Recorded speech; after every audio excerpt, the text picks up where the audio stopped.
ఇప్పుడు BRS party social media నన్నే దాడి చేస్తుంది, హరీష్ అన్న మీడియా నన్నే దాడి చేస్తుంది, సంతోష్ అన్నకున్న సీక్రెట్ మీడియా నన్నే దాడి చేస్తుంది. అందరు కలిసి నా మీద దాడి చేస్తున్నట్టే కదా, అలా కొత్త ఏం లేదు. అది మీ అందరి దృష్టిలో కూడా ఉన్నది కాబట్టి అది కొత్త ఏం లేదు, వింతేం లేదు. Thank you.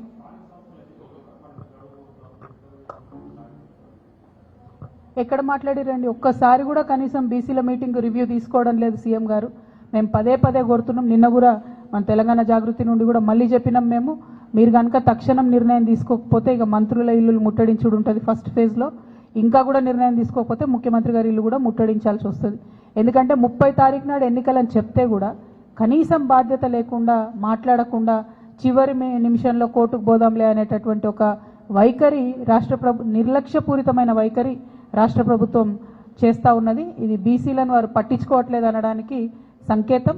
మా పోరాటం మాత్రం ఆగదు. ఖచ్చితంగా చాలా సీరియస్గానే ముట్టడి కూడా ప్లాన్ చేస్తాం.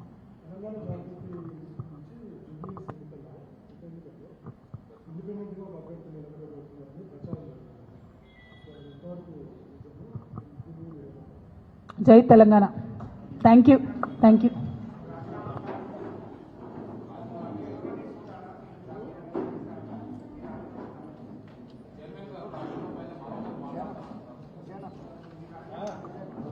రాజీనామా నేను మంచి స్పీకర్ ఫార్మాట్లో ఇచ్చేసిన. చైర్మన్ గారు నాకు మళ్ళీ నేను తెల్లారు కూడా ఆయనకు ఫోన్ చేసి కూడా చెప్పిన, నేను మంచి సౌండ్ మైండ్లో ఇచ్చిన సార్, కంపల్సరీ నా రెసిగ్నేషన్ యాక్సెప్ట్ చేయండి అని. మరి వారు ఎందుకు డిలే చేస్తున్నారో నాకు తెలియదు. చాలా కారణాలు చెప్తా ఉన్నారు. ఆ కారణాలు నాకు అనవసరం. నేను రాజీనామా చేసినాను. బీఆర్ఎస్ పార్టీ ద్వారా నాకు వచ్చినటువంటి పదవి ఆనాడు వద్దనుకున్నా, ఇవాళ కూడా వద్దనుకుంటున్నా. మళ్ళీ పంపమంటే మళ్ళీ పంపుతా ఉత్తరం, నాదేం ప్రాబ్లం లేదు. Thank you. ఏం అడగలే, నాకు ఎక్స్ప్లెనేషన్ అడగలే, ఏం అడగలే.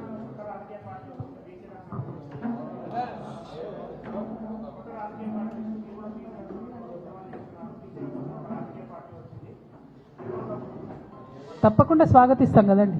ప్రజాస్వామ్యంలో ఎన్ని పార్టీలు ఉంటే అంత మంచిది, ఎన్ని గొంతులు ఉంటే అంత మంచిది, ఎన్ని వాయిస్లు ఉంటే అంత మంచిది. తెలంగాణ ఉద్యమంలో కూడా మనం ఒకటే మాట అనుకున్నాం, ఎంతమంది జై తెలంగాణ అంటే అంత జల్దీ తెలంగాణ వస్తుందని. సో ఇప్పుడు కూడా ఎంతమంది జై బీసీ అంటే అంత జల్దీ బీసీలకు రిజర్వేషన్లు వస్తాయి. కాబట్టి అందులో సెకండ్ థాట్ ఏం లేదు. తప్పకుండా స్వాగతిస్తాం. Thank you. జై తెలంగాణ.